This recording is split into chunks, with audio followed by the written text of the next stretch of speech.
नमस्कार साथियों, सृष्टि क्लासेस के ऑनलाइन सेगमेंट पर आपका मैं नितिन शर्मा बहुत सारा हार्दिक स्वागत करता हूं। अगर आप हमें YouTube चैनल के माध्यम से सुन पा रहे हैं तो इधर जो लाल वाला बटन है वो दबाकर आप हमारे परिवार का हिस्सा बन जाइएगा। और अगर आप ऐप के माध्यम से ये लेक्चर जो अभी हम शुरू कर रहे हैं अगर ये सुन पा रहे हैं तो आप अपने सभी, अगर आपको ठीक ढंग से समझ आए चीज़ें तो अपने सभी उन तमाम दोस्तों के साथ ये शेयर कीजिएगा।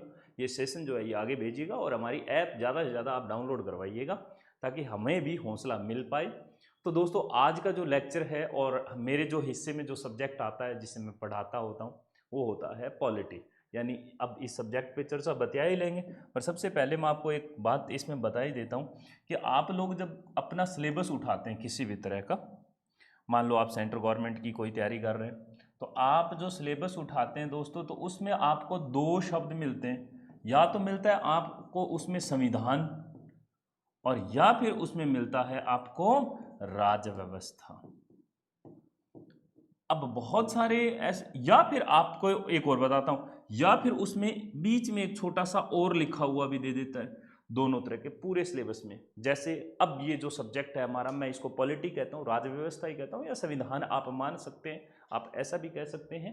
परंतु ये कहाँ कहाँ काम आता है, कब कब काम आता है और कैसे कैसे आता है, पहले इस पे देख लेते हैं, बाद में इन दोनों में फर्क क्या होता है, आखिरकार संविधान की परिभाषा क्या है, राज्य व्यवस्था की परिभाषा क्या है, कहाँ से कितने सवाल पूछे जा सकते हैं, कौन सा पार्ट महत्वपूर्ण होता है। ये हमारा जो आज का परिचय भरा यानी इंट्रोडक्टिव जो हम कहें ये लेक्चर है, इसमें आपको ठीक ढंग से सारी बातें हम बिल्कुल डिस्कस करेंगे और आपके बिल्कुल समझ आएगी। एक और मेरा दोस्तों वादा है, ये जो हमारे 7 8 10 लेक्चर जाएंगे, शायद ये पहला लेक्चर है जो यूट्यूब पे भी अवेलेबल होगा और ऐप पे भी शायद, मुझे जहाँ तक आइडिया है कि आपको फ्री ऑफ कॉस्ट कंटेंट में मिल पा रहा होगा। परंतु इसके बाद जब हम आगे बढ़ेंगे तो मैं आपको लेक्चर फ्लो बताऊंगा और मैं आपको ये बातें बताता हुआ चलूंगा कि यहाँ से सबसे ज़्यादा सवाल पूछे जाने के आसार होते हैं। मान लो आप दिल्ली पुलिस की तैयारी कर रहे हैं, मान लो आप एसएससी जीडी की तैयारी कर रहे हैं, आप सीएचएसएल की तैयारी कर रहे हैं या सीजीएल की तैयारी कर रहे हैं, या मैं कहूँ सीआरपीएफ बीएसएफ, इन सब तमाम तरह की भर्तियों की तैयारी कर रहे हैं।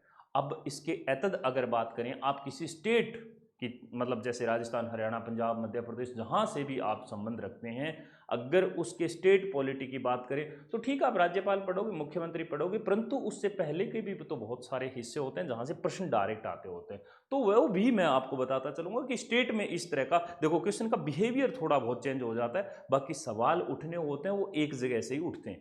अब हम आगे चलते हैं कि साहब इसका किस किस एग्जाम में काम आता है। तो आप कह सकते हो सर, सबसे पहले तो देखो, आप जानते ही हैं कि यूपीएससी में पॉलिटी वगैरह कुछ है ही नहीं, है ना। अगर लक्ष्मीकांत की बात करो तो लोग उसको बाइबल घोषित कर रखा है उन्होंने कि ये तो सब बाइबल ही है। अच्छा, दूसरा कि अगर इसमें हम बात करें तो एसएससी में भी होता है। अब एसएससी में भी 3 हिस्से आ गए, पहला साहब सीजीएल जो ग्रेजुएशन लेवल का होता है, दूसरा सीएचएसएल, और तीसरा अगर बात करूं तो मैं जीडी टाइप की जितनी भी है जनरल ड्यूटीज की। तो इनमें इनमें सब में ये संविधान और पॉलिटी आता है। अब अगर मैं देखूं कि बहुत सारे ऐसे, मतलब अगर मैं सेंट्रल गवर्नमेंट की या गृह मंत्रालय की तरफ से जारी होने वाली वैकेंसीज की बात करें तो उसमें देखो सीआरपीएफ की तरफ से भी तो होता है एग्जाम, सीआईएसएफ एक होता है, इंडस्ट्रियल सिक्योरिटी फोर्स होता है। अगर हम बात करें बीएसएफ, आप कहोगे सर आईटीबीपी, इन सब में, सब तरह में, असम राइफल में, ये कई बार क्या होता है कि ये जो डिफेंस अलग इनका डिपार्टमेंट होता है, जैसे आईटीबीपी का अपना अलग डिपार्टमेंट, इनको 250 फौजी चाहिए होते हैं, इन्होंने अपना पेपर करवा लिया, तो सबसे पहले यही आएगा। अब ये पॉलिटी इनमें, इसके अलावा देखो, इसके अलावा मैं आपको बताता हूँ कि अगर आप एसएससी के माध्यम से जा ही रहे, स्टेट के जितने भी एग्जाम होते हैं उनमें सबसे पहले यही पूछी जाती है। क्या क्या पूछा जाता है मैं आपको बताऊंगा। संविधान से संबंधित 5 से 7 प्रश्न हर एग्जाम में आपको तैयार मिलते हैं। अब हम धीरे धीरे इसमें आगे बढ़ेंगे। सबसे पहले तो दोस्तों ये बात समझने वाली है कि आखिरकार इसे सब्जेक्ट में डाला क्यों गया है। हमें कोई न्यायवादी थोड़ा नहीं बनाना है, हमें कोई एडवोकेट थोड़ा नहीं बनना है, हमें तो फौजी बनना है साहब, हमें तो इनकम टैक्स ऑफिसर बनना है, हमें तो अध्यापक बनना है, पर हमारे ये क्यों डाला? क्योंकि आप कहीं न कहीं आप इस देश के नागरिक हैं और देश के नागरिक होने के नाते आपको देश के उन सभी कानून और कायदों का, प्रावधानों का पता होना चाहिए। और जब आप नागरिक होने के नाते आप जब सरकारी नियोजन पद पर कार्यरत होते हैं तो बहुत सारे ऐसे कानून कायदे ऐसे होते हैं जिनमें रहकर आपको काम करना होता है। जिनमें रहकर आपको हदें अपनी तय करनी होती है, वो सरकार ने पहले ही उस संविधान में कर रखी है। तो सर बिल्कुल इसीलिए ये पढ़ाई जाती है। मान लो आप दिल्ली पुलिस में, और दिल्ली पुलिस में ऐसा है कि आप तो लाल बत्ती तोड़ के आगे निकल जाते हैं। आपने किसी का हत्या कर दी, या किसी मान लो क्रिमिनल ने कर दी, और आप वहाँ पर कार्यरत हैं, आपके सीनियर अधिकारी भी नहीं है, तो अगर आपने कुछ पॉलिटी पढ़ रखी होगी तो आपको थोड़ा बहुत आइडिया होता होगा, इसीलिए ये पढ़ाई जाती है। बाकी तो सब प्रैक्टिकल आगे चलकर आप सीखते हैं, आपके सीनियर आपको सिखाते हैं, ट्रेनिंग प्रोग्राम होते हैं, ये सारी चीज़ें आएगी आपको।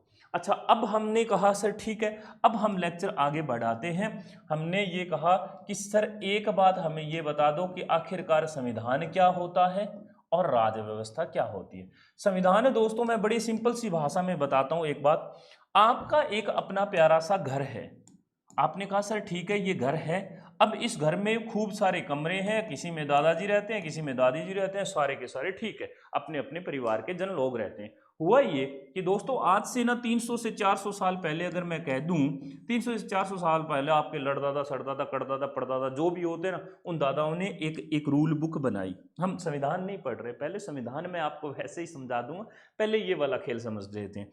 आपके दादाजी ने एक रूल बुक बना दी, उस रूल बुक में महिलाओं के लिए अलग से रूल बनाए और घर के बच्चों के लिए अलग से बनाए। 5 साल के बच्चों के लिए कि भैया आप बाहर क्रिकेट नहीं खेलोगे, घर के आंगन में ही खेल लोगे। और फिर उसके बाद आपके महिलाएं जो हैं उनके लिए ये बनाया कि भैया सबसे पहले इस घर में जो भी शादी होकर महिला आएगी वो अपने साथ दहेज लेकर नहीं आएगी। एक तो ये कानून बना, हालांकि ये बना हुआ है हमारे देश में, परंतु आज भी बहुत सारे ऐसे ग्रीडी लोग बैठे हैं जो इस कानून की पालना नहीं करते हैं।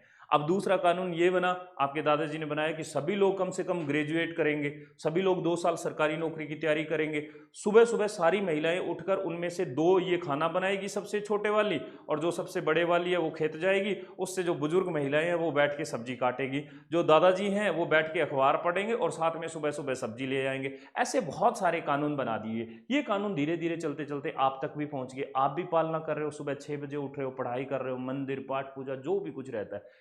परंतु यहां पर कुछ ऐसी चीजें भी मेंशन कर दी गई है कि अगर छोटे वाली बहू ने ये काम नहीं किया किसी दिन, तो इसका क्या अपराध के तौर पर दंड होना चाहिए। तो साहब अगले 10 दिन के लिए खाना बनाने के साथ साथ बहुरानी तो कपड़े भी धोएगी।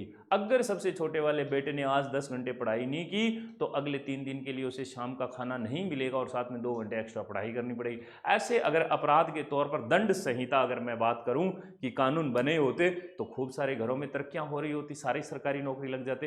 परंतु आप महान है, आपके घर में ऐसे नियम कायदे लगे हुए। अब आ जाओ इस पे। वैसे ही संविधान क्या है?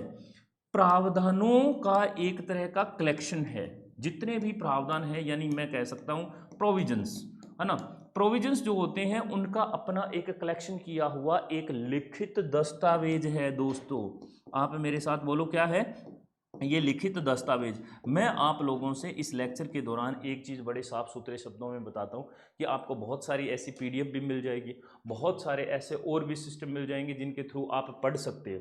परंतु आप अपने साथ एक नोटबुक रखना जिसमें सफ़ेद पेज हो, 3-4 तरह के, अगर 3 तरह के हो सके तो आप पेन रखना जिसमें लाल नीले हरे रंग के पेन होने चाहिए, ताकि आप हेडिंग किसी और चीज़ से डालो। मैं आपको जब लेक्चर फ्लो आगे बढ़ेगा तो मैं बताऊंगा कि यहाँ अलग रंग के पेन से आप नोट करो, क्योंकि जब हमारा जो दिमाग होता है वो चित्रात्मक शैली को पकड़ता है। जैसे मैंने आपको कहा गधा, तो गधा आपके दिमाग में गधा ही आया साहब, है ना, ये वाला गधा नहीं आया। गए से गधा वाला हिंदी। मैंने कहा हाथी, तो हाथी सूंड वाला दिमाग में है, क्योंकि जब आप अपने नोट्स बार बार पढ़ोगे तो आपके फोटो छपेगा दिमाग में। फिर आप कल को एग्जाम में बैठे होते हो, किसी क्वेश्चन में आपको मान लो मामला फंस गया या निकल गया, तो आपको ये पता होता है कि लेफ्ट साइड में कहीं मेरा ऐसा मेंशन किया हुआ है, वहाँ पे आर्टिकल 19 में ये लिखा हुआ था, आर्टिकल 14 में ये लिखा हुआ था, वो सारी चीज़ें आपको याद आ जाएगी। इसलिए 2-3 तरह के पेन को इस्तेमाल कर लेना चाहिए।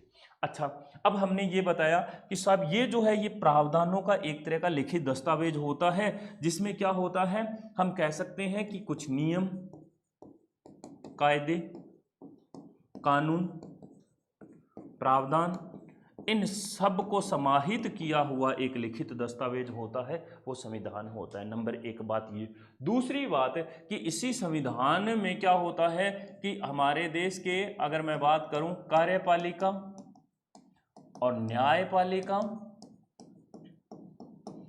और इसके बाद विधायिका, इन तीनों की जो कार्य प्रणाली होती है उनके बारे में ठीक ढंग से जिक्र किया गया है, और कैसे कैसे काम करनी है, कैसे कैसे नहीं काम करती है, कहाँ कहाँ पे कितना काम करना है, इन सब के बारे में। और ये तीनों क्या करती है, कार्यपालिका, विधायिका, ये तीनों जो अंग होते हैं, ये हमारे, अगर मैं बात करूं तो ये हमारे देश की लोकतंत्रात्मक व प्रशासनिक आदि व्यवस्था को बनाए रखने के लिए काम करती है।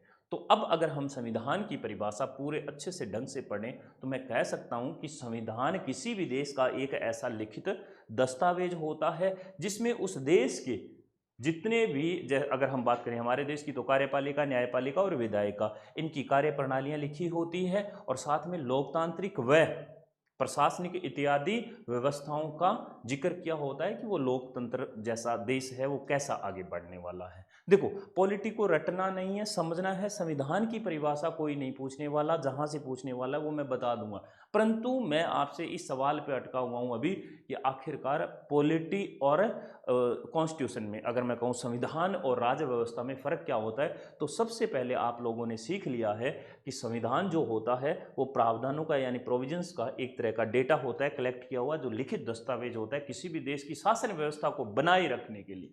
बहुत मुश्किल में नहीं फंसना चाहते तो आप इतना कह सकते हो कि संविधान एक ऐसा लिखित दस्तावेज होता है जो उस देश की शासन व्यवस्था को बनाए रखने के लिए जरूरी होता है। तो ये हमारा संविधान हुआ।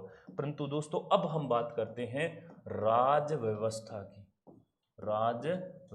की, और राज्य व्यवस्था की यानी कि पॉलिटी की बात करो तो बहुत मुश्किल नहीं है। इसमें आपको बस इतना सा याद करना है, क्या, सबसे पहले आप ये याद करोगे, ये पेन ठीक नहीं दिख रहा है, मामला ये वाला ही ठीक है, पीले वाला ठीक है। अगर मैं बात करूं राज्य व्यवस्था की, तो देखो, एक तो इसके शब्द में ही जान छुपी हुई है, राज करने की व्यवस्था, परंतु यहां से आपका संविधान और राज्य व्यवस्था में फर्क नहीं समझ आया होगा। तो मैं आपको बताता हूं क्या है कि इसमें आप ये कह सकते हो कि राज्य व्यवस्था जो होती है वो अप्लाइड फॉर्म ऑफ कॉन्स्टिट्यूशन, यानी कि अगर मैं बात करूं कि साहब ये संविधान का लागू किया हुआ रूप ही राज्य व्यवस्था होती है। जैसे मैं आपको बताता हूं, जैसे मान लो आज मैं कहता हूं कि हम थोड़ा सा ये देख सकते हैं कि अपने मूल अधिकार जो होते हैं, है ना, मूल अधिकार की बात कर लो या डीपीएसपी की बात कर लो। मूल अधिकार में आप लोग दोस्तों क्या पढ़ते हो, मूल अधिकार में आप कहते हो सर भाग 3 में 12 से 35 तक अनुच्छेद जो है वो सारे मूल अधिकार के द्वारा दिए गए। अच्छा, आप कहोगे सर थोड़ा सा ये और बता दो, 12 में क्या है, तो अनुच्छेद 12 में क्या है, राज्य को परिभाषित किया गया है, राज्य की परिभाषा है। परंतु बात याद रखने वाली ये है, भाग 3 के लिए मैं आप लोगों से, अब लेक्चर बीच में आ चुका है, मैं गुजारिश कर रहा हूं कि इस लेक्चर के बाद जब भी अगर आप ऐप पे आएं तो इसके बाद जब भी हम आगे बढ़ेंगे तो दोस्तों आपके पास अपना रजिस्टर, आप जिस भी लाइब्रेरी में बैठे हो, आप जब भी ये लेक्चर शुरू करने वाले हो तो आपके हाथ में आपका रजिस्टर होना चाहिए, आपके पास आपके पेन होने चाहिए, साथ साथ नोट्स बनाते हुए चलेंगे। जितने फ्लो डायग्राम हमारे बोर्ड पे बने वो बना लेना, और उसके बाद हमारे ऐप के फ्री कंटेंट में हमारे नोट्स उपलब्ध होंगे, वो डाउनलोड कर लेना, और फिर आप पुराने सभी PYQ है ना, जिसको हम कहते हैं विगत परीक्षाओं में आए हुए प्रश्न को हल करके देखना। अगर सवाल ठीक हो रहे हो तो दिल से दुआ निकलने के साथ साथ ये ऐप जो है 2-4 व्हाट्सएप ग्रुप में शेयर कर देना। और अगर आप यूट्यूब पे सुन रहे हैं तो भाई साहब मैं बता दूं कि हमारे ऐप पे फुल ऑफ कोर्स अवेलेबल है। और सर इधर है क्या लोगो, इस साइड जो लोगो लगा हुआ है, इस लोगो के साथ आपको प्ले स्टोर पर हमारी ऐप मिल जाएगी, डाउनलोड कर लेना, और उसके बाद वहां से आप अपने कोर्स के माध्यम से आगे बढ़ सकते हैं। अब हमने कहा सर जैसे भाग, इसमें अनुच्छेद 12 में ये है, तो 13 को सर सुरक्षा कवच बोला गया है, सुरक्षा कवच बोला गया है, ठीक है सर। तो सुरक्षा कवच बोल दिया, तो सर 14 से 18 अगर हम बात करें, क्या है, समानता का अधिकार है साहब, समानता का अधिकार है। इसमें भी जैसे हम कहें है ना, समता का अधिकार होता है, या विधि के समक्ष क्षमता या विधि के समान संरक्षण जो अधिकार है, अस्पृश्यता का अंत होता है। इस तरह से हम खूब सारे पढ़ेंगे, उपाधियों का अंत है वो आगे चलेंगे।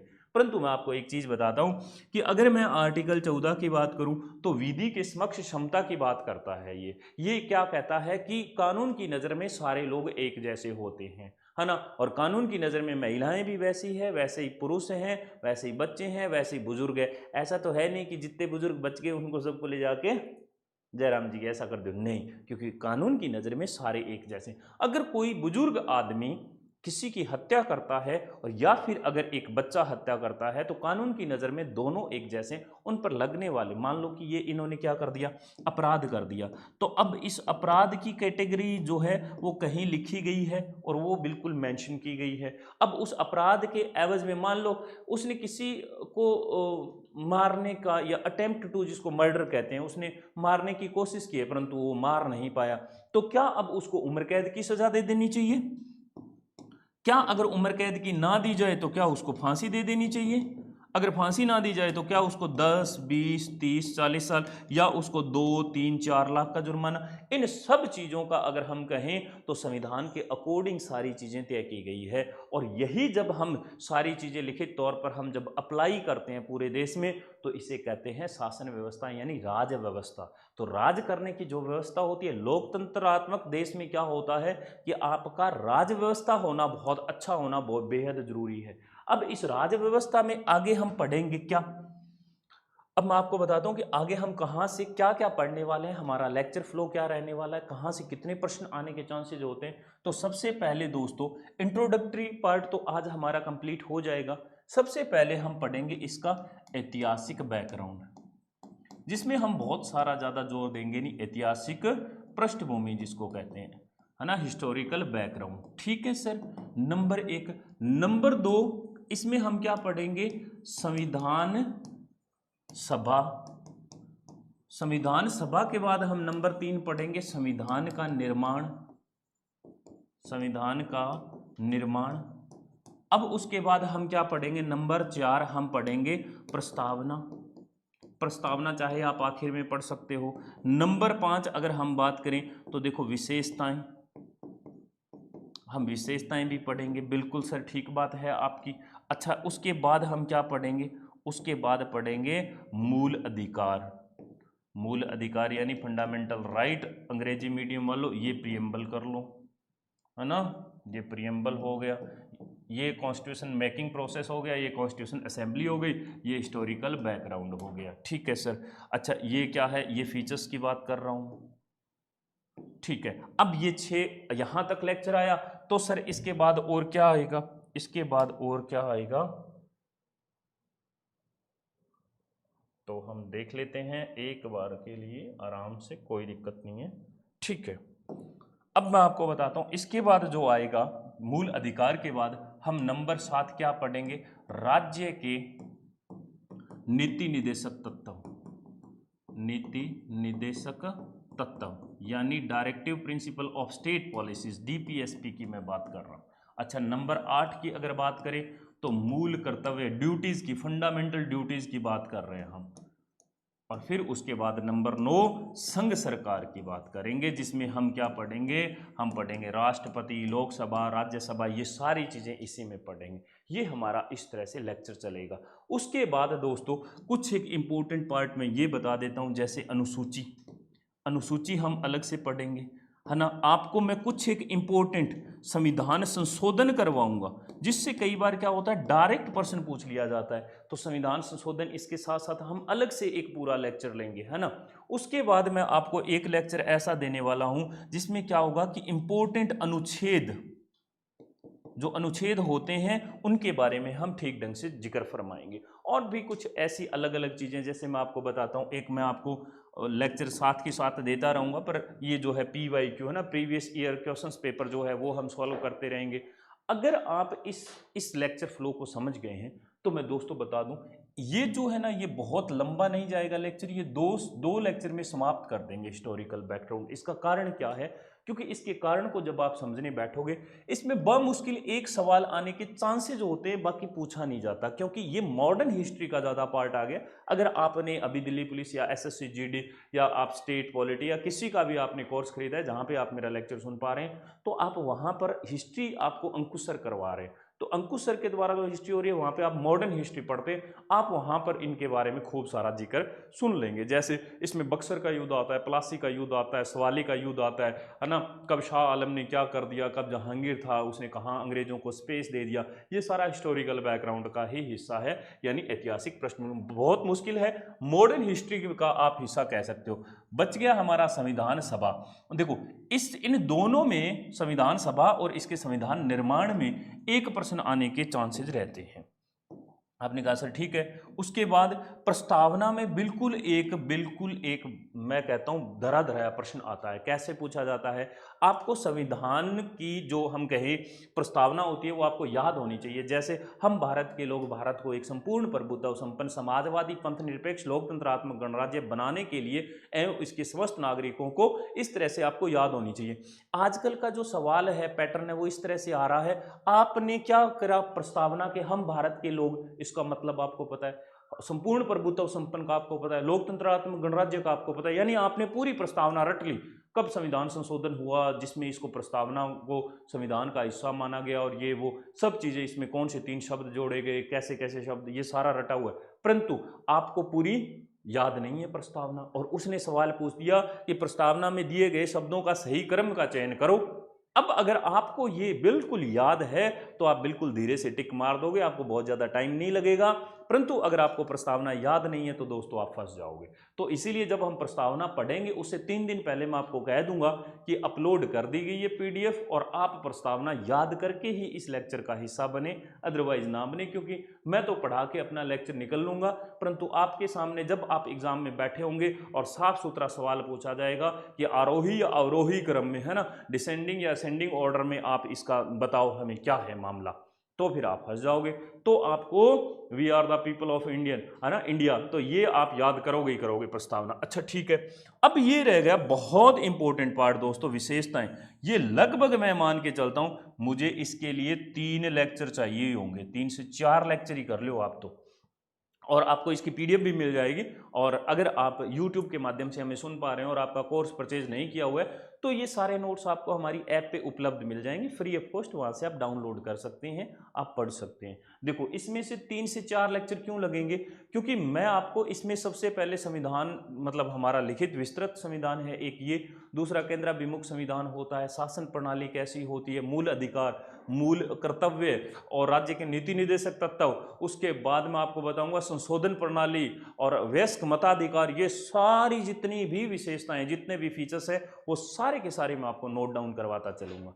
और जब ये सारे आप विशेषताएं पढ़ लोगे तब उसके बाद जैसे ही हम संविधान में आगे बढ़ेंगे, पॉलिटी में हमारे सिलेबस की तरफ आगे बढ़ेंगे, दोस्तों यकीन मानना आपको ज्यादा जोर नहीं आने वाला है, क्योंकि हम पूरा का पूरा निचोड़ विशेषताओं में पढ़ लेंगे।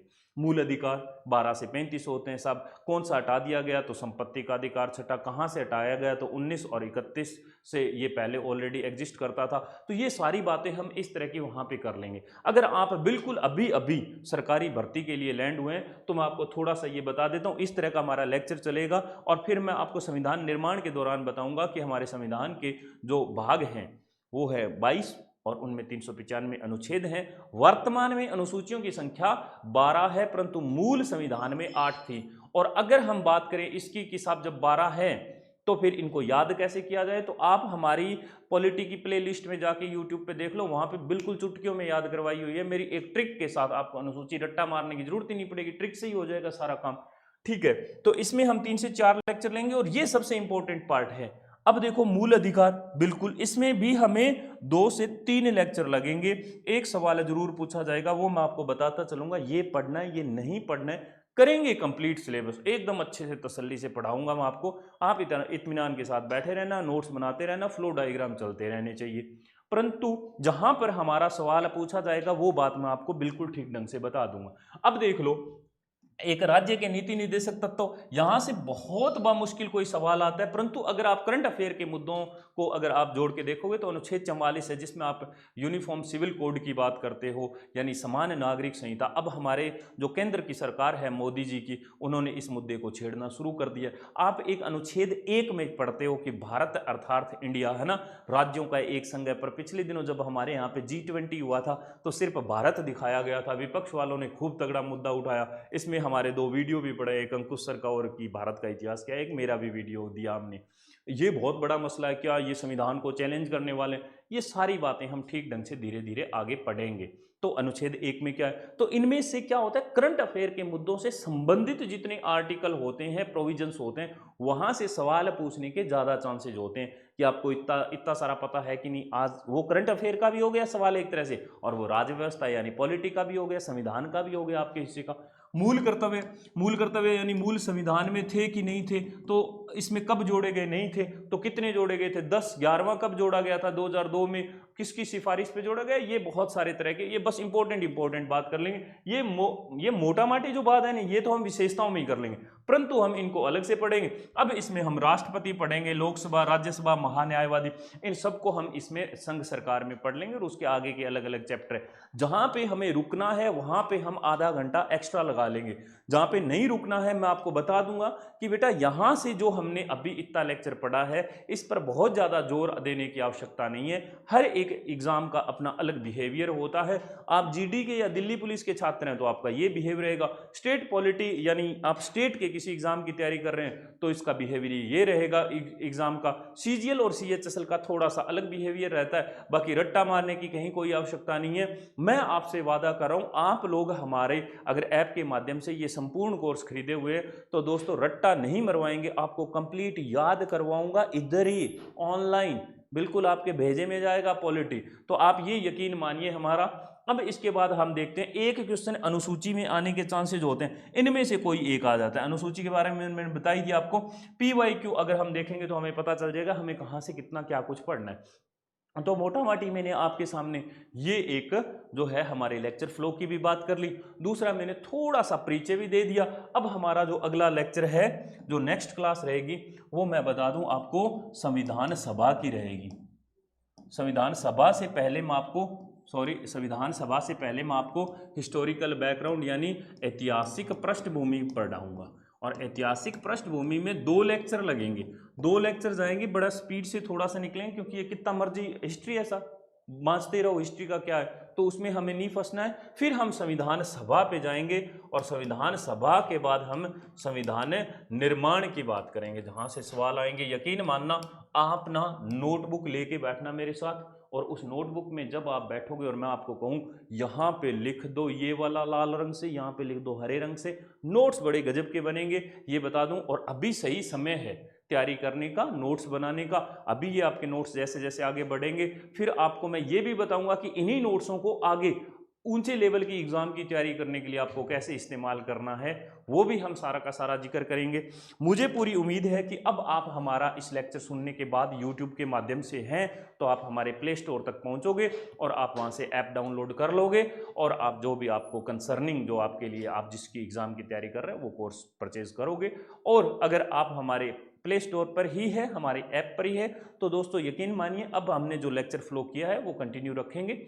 एक बात और मैं आपको बताता हूं दोस्तों, कि आपने अभी तक जो अभी कन्वर्सेशन सुना, आपने लेक्चर लिया, तो आप बिल्कुल बधाई के पात्र हैं, क्योंकि ये बहुत ही इंपॉर्टेंट सेशन था जो हर विद्यार्थी को सुनना चाहिए, राज्य व्यवस्था को समझने के लिए, अपने लेक्चर को जानने के लिए, अपने पाठ्यक्रम को जानने के लिए। मैं आपको चलते चलते पाठ्य सामग्री भी लास्ट में बताऊंगा कि आपको कहाँ से पढ़ना है। हमारे द्वारा दिए गए नोट्स के बाद भी अगर आप गहराई में जाना चाहते हैं तो आप वहाँ से पढ़ सकते हैं। रणनीति क्या होती है, किस दिशा में हमें पढ़ना चाहिए, इन सभी तमाम तरह की बातों का हम खूब सारा ख्याल रखेंगे। और अब इसी के साथ मैं आप सब लोगों से शुक्रिया अदा करने के बाद मैं अलविदा चाहता हूं। मैं अभी चलता हूं, और बहुत बहुत धन्यवाद आप सब लोगों का, इतनी देर आप बने रहे हमारे साथ। बहुत बहुत शुक्रिया, बहुत बहुत धन्यवाद।